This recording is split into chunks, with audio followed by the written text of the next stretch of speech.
Herzlich willkommen zu einer neuen Episode Das vierte Drittel und immer noch ohne Simon. Der ist zwar wieder gesund, aber wir wollen ihn ja nicht überstrapazieren. Ist gerade erst wieder frisch geworden. Deshalb haben wir heute auch wieder eine englischsprachige Version des vierten Drittels. Und heute ist zu Gast Davis Van Dane.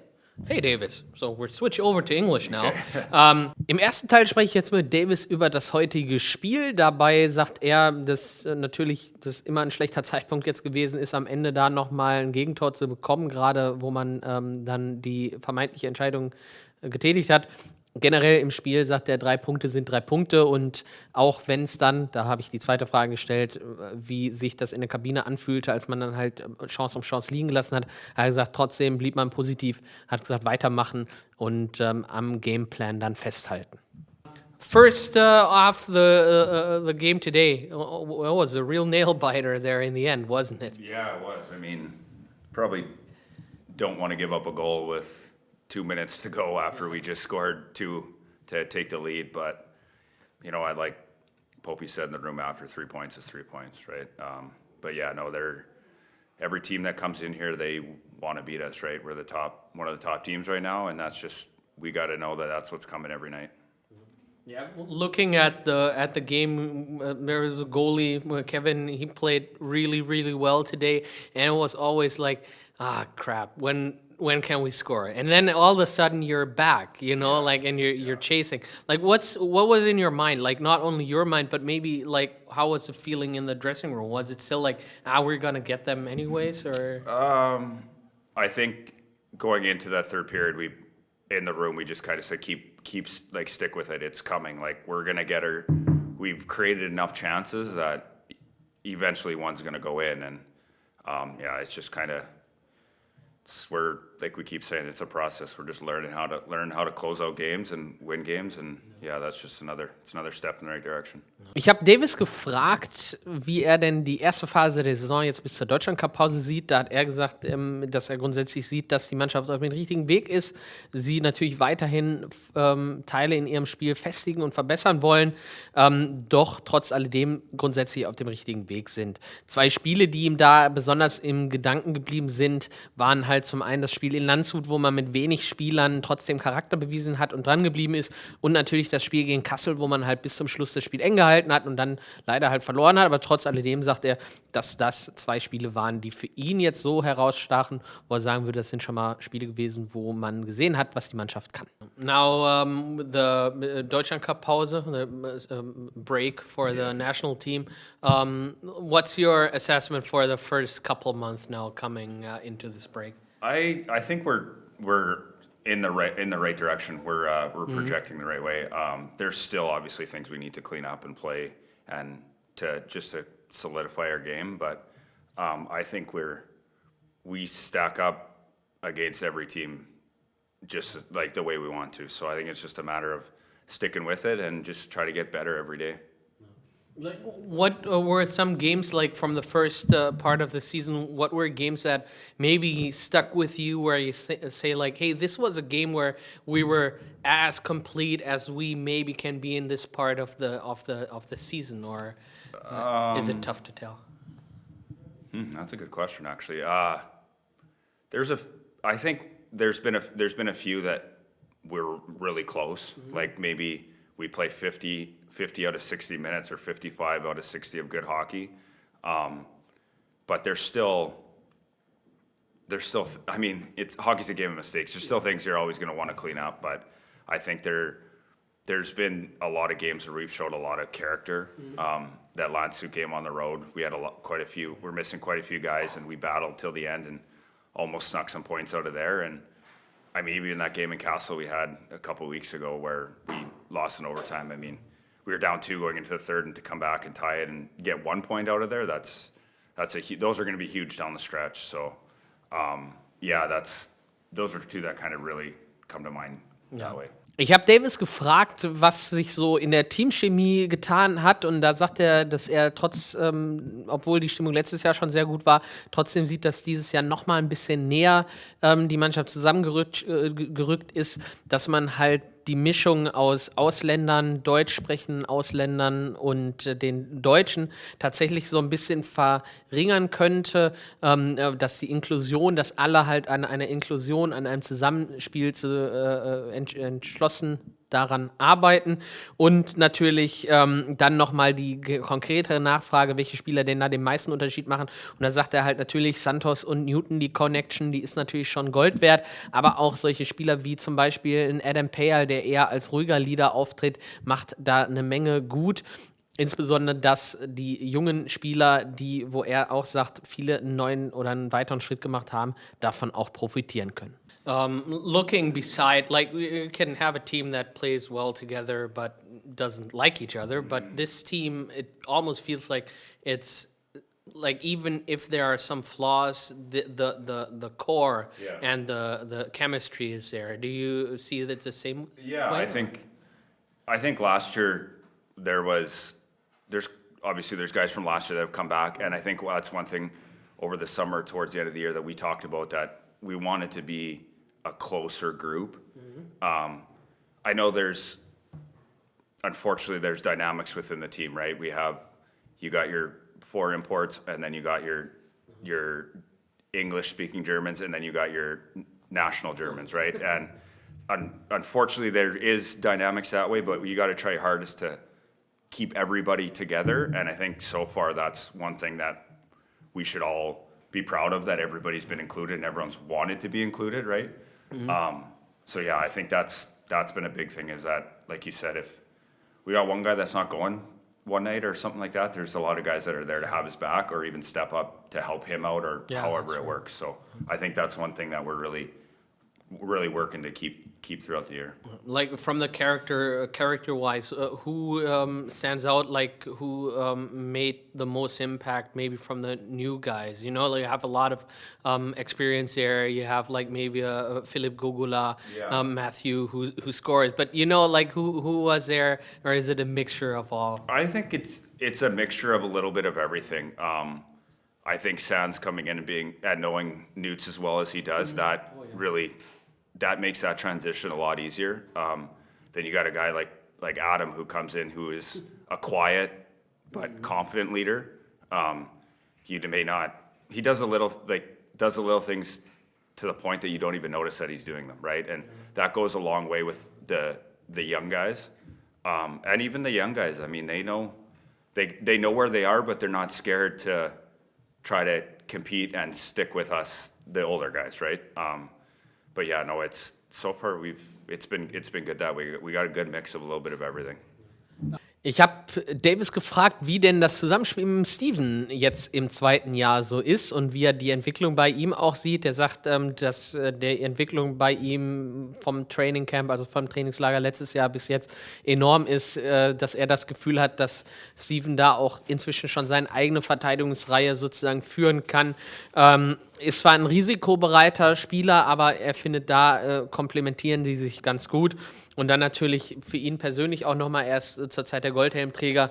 Er sagt, das ist natürlich cool, ist auch schön zu sehen, dass ein Verteidiger das macht, aber grundsätzlich freut er sich da mehr über den Teamerfolg.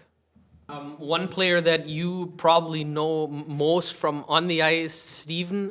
You've been a defensive pairing for like well over a year now. How do you see your development like as a pair of defensemen? I think, yeah, it's been. I mean, Steve makes it easy to play. Like he's a very skilled, good skating D-man. He makes it easy to play out there with. But his growth from training camp last year till now, it's been awesome to watch. He's growing to becoming a guy that can be run his own unit or his own D pair or whatever the case is.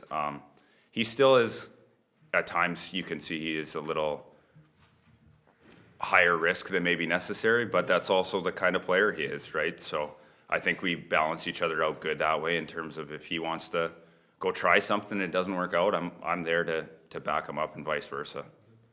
For you personally, you still wear. I think you should be still wearing the gold helmet. I don't think that Muller made it past you. Going into that, like it's just a number. I know you talked about it in the press conference as well. It's a team effort, but still, like, how do you feel being like a little more maybe offensive center of attention there? Yeah, I mean, it's cool. I mean, I think it is cool to see a D-man wearing it, first of all, but at the same time, I'm completely okay with just kind of doing my own thing out of the spotlight. Like, I enjoy having my success and seeing the team have success, but I don't need the accolades to make me feel good about kind of how I'm playing. Seeing the team win and having fun doing it with the guys, that means a lot more to me than wearing a helmet. Ich habe Davis gefragt, was denn so ein gutes Powerplay aus seiner Sicht ausmacht. Die sind ja zurzeit Zweiter, die Pinguine, oder waren vor dem Spiel Zweiter. Muss man nochmal gucken, ob das jetzt immer so ist. Aber er sagt, natürlich hat man da die Position, also die Spieler in Position zu bringen, die sie zum Erfolg führen. Das heißt, dass man halt einen Max Newton, dass man einen Santos mehr in die spielerische Position bringt, dass man dann aber auch einen Gogula und einen Maller, die halt wirklich, wie er sagt, Hunde sind, also Arbeiter vor dem Tor. Und er sagt, grundsätzlich kann man zusammenfassen, die richtigen Personen sind gerade einfach in den richtigen Positionen. No, and a power play, I think, like before the game, it was like second position. Like this is clicking very well. Like what, like from training camp, like how do you develop? Like how do you, together with the coaches group, how do you succeed in a power play? Like how do you build it up? Like what's your thought behind that? I think the big thing is guys being in positions that they can succeed in. Like we all want to be the go-to guy on the power play or the go-to guy 6-on-5, but some of us don't all have those strengths. Like I'm a shooter, I'm not really a playmaker. Like I can make plays, but I like to shoot the puck more than that, right? So I like being at the top. Muller likes doing a little bit of both, so he's on the side, and Newts is the same way. I think Sands and Googie in front of the net, they're two dogs.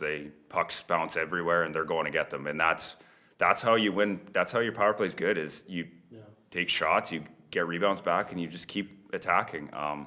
So I think right now we have the right people in the right positions for everyone to succeed the way we need to. Sounds good. Yeah. Sounds like Sometimes easier said than done. That's it. Bevor wir zu euren Fragen gekommen sind, bin ich erstmal meiner Frage nachgekommen. Ich weiß, dass Davis ein großer Fan der Toronto Blue Jays war oder ist. Und die haben ja leider am Vorabend die World Series verloren. Wie hat er geschlafen? Er sagt, natürlich ist es tough.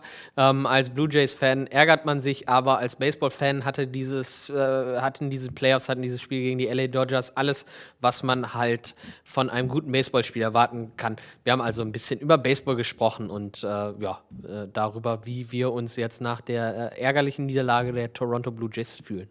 We are at the halfway point, and we have changed a little bit of our format. You guys, you know it. You probably don't. We have the 5 quick questions.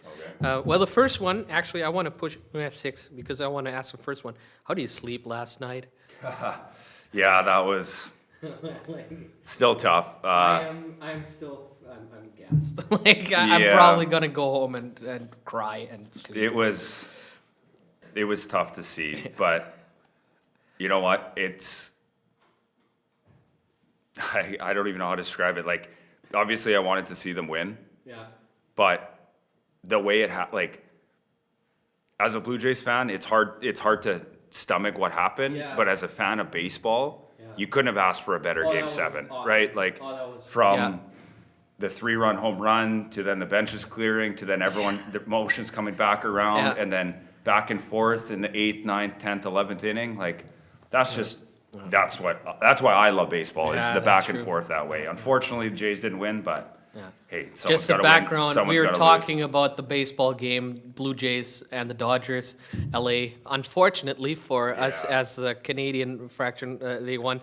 But I agree. Like it's hard to get in Germany. It's hard to see baseball. Normally you get like okay, but this was like I'm like, hey, this is a cool sport, you know? Like, I was a little bit of a bandwagoner there, but the last 2 months, I was like, hey, this is entertaining if you want to see it. Yeah. And like we were talking in the dressing room, like Yeah. playoff baseball is Different. the best Yes. sports that you can watch. Like there's so much back and forth. Anybody can be a hero and anybody can be a GOAT at any given time, and that's the beauty of the sport. Yeah. Unfortunately, someone has to lose. So this time we're the Torontonians. We're on the receiving end.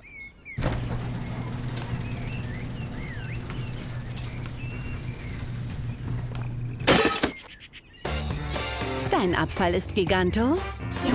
Container von Curanto. Für private und gewerbliche Entsorgung. Einfach online bestellen. Curanto mit C, curanto.de. Jetzt spreche ich über eure Fragen mit Davis. Die erste Frage, nach welchem Vorbild hat er sein Spiel sozusagen geformt? Da fallen ihm Shea Weber und Brent Burns, 2 gestandene NHL-Spieler, ein.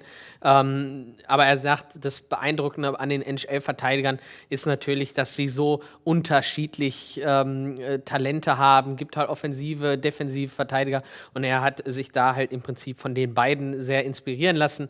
Brent Burns ist auch ein sehr offensiv und ein Verteidiger gewesen, der viel im Sturm auch eingesetzt wurde. Ob es denn auch eine Version von Davis gibt, die als Verteidiger nicht nur, sondern als Stürmer dann auch agiert, sagt er, bis 8 Jahre hat er sogar im Sturm gespielt. Konnte dann aber am besten rückwärts laufen und wurde dann in der Verteidigung eingesetzt. Die zweite Frage hatten wir im Prinzip im Vorfeld schon bearbeitet, welche Sportart er sonst so verfolgt. Nicht nur Baseball, sondern halt tatsächlich dann auch Football, Fantasy Football, das drüben in der Kabine halt auch ein ganz, ganz großes Thema. Da freut er sich auch drüber. Die nächste Frage kam dann von Max Newton, Kichererbsen, wie er zu dem Thema steht. Tatsächlich hat er da eine kleine Anekdote erzählt, wie er letzte Woche einmal tatsächlich nichts mehr im Haus hatte zum Essen, außer halt Kichererbsen, und hat die dann auf Anleitung von Max Newton zubereitet, hat 2 Tore geschossen und hängt jetzt nachdem mit dieser Kichererbsen-Geschichte dann im Prinzip zusammen. Dann natürlich die Sache nach seinem Kind, Tate heißt der Kleine ja. Er sagt, es ist halt eine tolle Erfahrung für ihn jetzt gerade, auch wenn es nicht ganz einfach ist immer ein bisschen anstrengend, aber es ist schon ein cooles Gefühl, wenn du immer nach Hause kommst und egal wie das Spiel gelaufen ist, du hast immer ein lächelndes Kind zu Hause, der halt Tag für Tag dir im Prinzip ein Lächeln ins Gesicht zaubern kann. Ansonsten Auswärtstouren sind da natürlich dann ein bisschen schwerer, aber trotzdem ist man dann am Ende happy. Und zu guter Letzt habe ich ihn dann halt nochmal gefragt, wie er denn dazu stehen würde, wenn Tate ihn dann mit den Zähnen eingeholt hat. Er sagt, das ist die eine Sache. Er hofft nur nicht, dass das wie bei seinem Vater und ihm passiert ist, wo er dann irgendwann hochgucken muss, um Tate sich dann von oben oder beziehungsweise von unten zu betrachten. Und dann natürlich die letzte Frage ging um die Stimmung in der Jaila Arena vor der Nordtribüne dann feiern zu gehen nach einem Sieg wie heute. Er sagt, die Jaila Arena und die Krefeld-Fans sind die lautesten Fans für die und gegen die er jemals gespielt hat. Also man sagt zwar immer natürlich, die Liebe zum Spiel sei das, was einen antreibt, aber er ist ganz ehrlich und sagt, dass so eine Atmosphäre wie hier in Krefeld dann Spaß macht und das ihn noch mehr motiviert als alles andere. But coming back to the questions that you guys asked, like it's not my show, so it's your show. Okay, now I have to translate because Simon, thank you, Simon, he wrote it down in German. So, is there someone you developed your game towards? Like, is there a role model you had in the past? And when I was in junior, so in the Western Hockey League, I was like 15 to like 20 years old, I really wanted to be like Shea Weber. He was my like role model. I remember growing up watching him play when he played for Kelowna and then with Team Canada and all that stuff. And I really tried to be like him. I think as years developed, I realized I wasn't as hard-nosed as he was.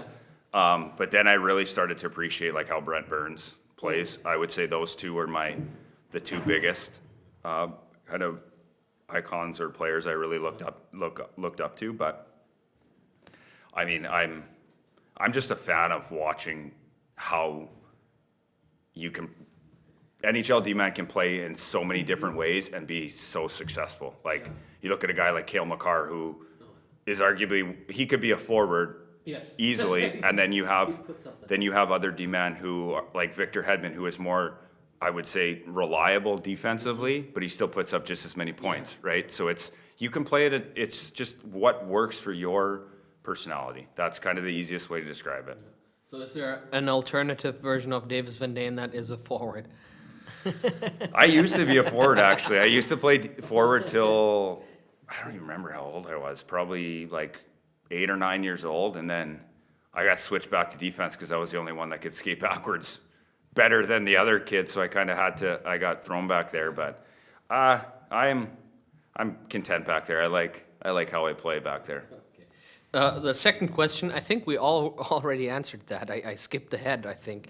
Is there another sport you are following? But maybe is there another one than baseball you're following? Yeah, I would say, I always make the comment, sometimes I think I enjoy watching baseball more than I like watching hockey, but I think it's because the sports they're opposite of each other, right? So like when I'm home in the summer, that's like my thing is like there's the Stanley Cup playoffs, but eventually it stops, right? Done. And then there's no sports to watch. It should be done by May or in June. I really enjoy watching baseball, but I mean right now like fantasy, like the whole team, everybody, like fantasy football, I enjoy doing that. Watching the NFL, that's a big thing, but yeah, I would say baseball's by far my favorite. The next question comes courtesy of Max Newton. Yeah, how much do you love chickpeas? Kichererbsen for the German viewers. I don't want to admit this, but it was going into last weekend. My son had a rough night Saturday, and I didn't get around to getting groceries, and I woke up Sunday and I was like, I got nothing in my fridge. It was kind of like throwing a random meal together, and I texted him and I'm like, what do I do with these things to eat them? Because he loves his chickpeas. Like, that's all he talks about. And he was like, oh, you bake them? And I'm like, okay, I'll try this. And of course I try it, and I scored 2 goals. I was like, I got to do this again. So here we are today. Had chickpeas with my pasta again. But no, I don't like them as much as he does, but they're okay. If they deliver what you need, and it's 2 goals, and it's hard to argue. It's tough to beat that. Yeah, you talked about Tate. The next question is about him. Like, how is he doing? He's doing good. Yeah, it's different. Life's a lot different now. It's funny. I've played with guys who've had kids at home, and they've always said that regardless of what happens in the game, you come home and your kids smile at you, and that I don't think you appreciate that until you're in that situation. And I mean, he's still young. He's not really doing a ton, but like I come home and I can get a couple smiles out of him, or like he sees who I am, and that just like makes my day, right? And then going on the road trip, sometimes leaving in the morning, you're like, man, I'm not going to see you for 18 hours, but it's like you're sad, but then when you come home, you're so happy to see him. So, but no, it's crazy how fast he's growing and developing. It's cool. And he might, if he keeps up the pace, he might overtake you with the teeth as well. Yeah. Soon. Unfortunately, not going to be too far away from me. Yeah, that's. My mom keeps making the joke. She says that she hopes one day, or sorry, my dad says it because I can't remember when it was, but he said at a certain point he started having to look up to me because I'm quite a bit taller than him, and he said he's like, hopefully one day you have to look up to him, and then that just kind of the day when he has more teeth than I am, it's gonna be a sad day, but it's coming.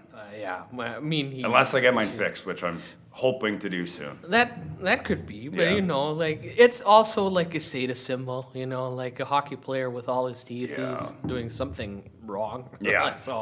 Now, okay, last question from the audience is what after a game like today, how do you feel walking towards the black and yellow audience there, like the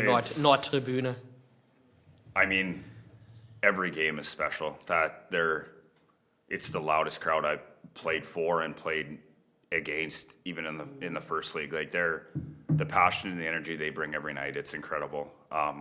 It makes it so much easier to play, right? Like the atmosphere. Everybody says that the love of the game or gets you up, but it's the atmosphere, right? Like you go into a game that's high energy with the fans being crazy, the music, like it's loud, all that's what we play for. That's the fun part of it, right?